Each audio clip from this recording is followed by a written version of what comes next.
tant que ceux qui répriment ou ceux qui utilisent la violence dans les manifestations ne sont pas sanctionnés, je pense que ça serait une certaine répétition et c'est toujours les mêmes causes qui vont produire les mêmes effets.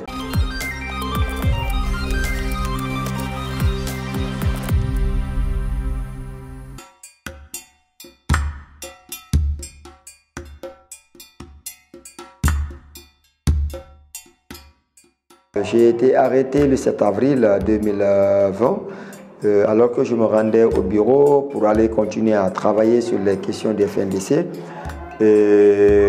par les services de renseignement. Après que j'ai été filé avec mes collègues des FNDC, vous le savez, c'était vraiment une charge à la sorcière.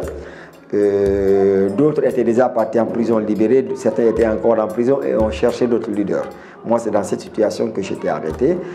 Ce fut une expérience très amère, il faut le dire, parce que il faut rappeler que les autorités d'alors, notamment les autorités judiciaires et l'exécutif, avaient fait fi de la loi. Moi, personnellement, il vous souviendra que la Cour d'appel, après que j'ai été arrêté, a rendu une décision en ma faveur pour me libérer, malheureusement.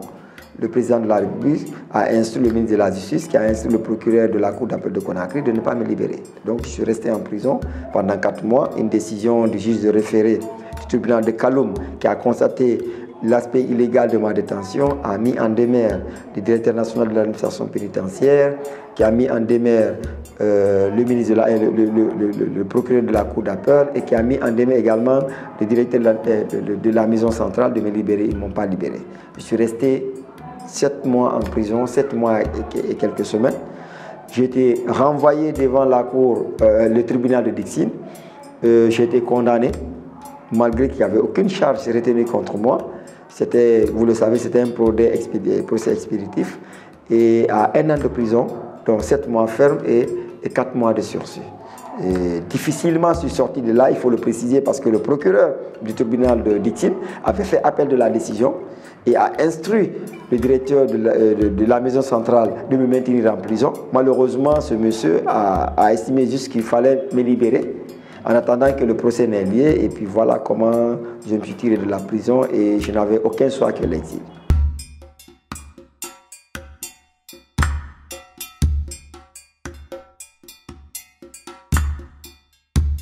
Cette question, elle est fondamentale parce qu'il faut le prendre à deux niveaux.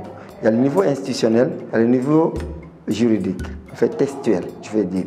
Et il y a la volonté politique. Sur le plan institutionnel et sur le plan juridique, il y a des avancées. La Guinée est partie à beaucoup de conventions, à la plupart des conventions relatives aux droits de l'homme.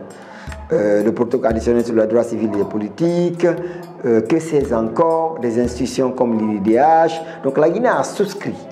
Mais très malheureusement, il y a un problème d'appropriation de ces outils par les autorités en place.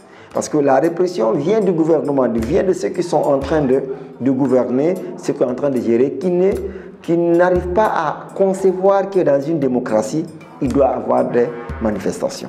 Les manifestations ne veulent pas dire forcément que les autorités ne sont pas bonnes, mais c'est un moyen que la loi octroie aux citoyens d'exprimer leur opposition à chaque fois qu'il y a un bémol, à chaque fois qu'il y a une divergence entre les autorités et les populations. Malheureusement, cette culture, on n'arrive pas à l'intégrer. Alors, à notre sens, nous pensons qu'il faut plutôt travailler à faire comprendre tous ces acteurs, notamment les autorités, donc le gouvernement, les forces de sécurité et de défense, qu'ils comprennent qu'ils peuvent travailler dans l'encadrement des manifestations, pas dans la répression des manifestations. C'est-à-dire que la loi admet que lorsqu'il y a des manifestations, il y a une procédure. Vous saisissez les autorités locales, notamment au niveau des mairies, pour informer. Parce qu'il est important de parler de ce caractère.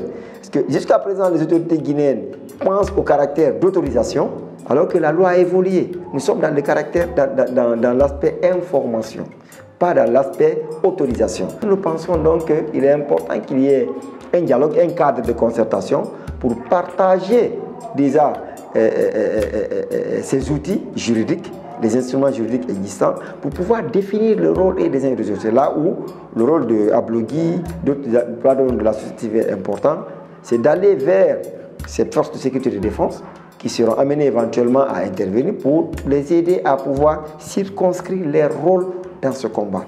Nous pensons que c'est en cela qu'on peut réussir et de l'autre côté, essayer de voir comment est-ce qu'il faut améliorer en termes de sanctions. Parce que tant que ceux qui répriment ou ceux qui utilisent la violence dans les manifestations ne sont pas sanctionnés, je pense que ça serait une certaine répétition et c'est toujours les mêmes causes qui vont produire les mêmes effets.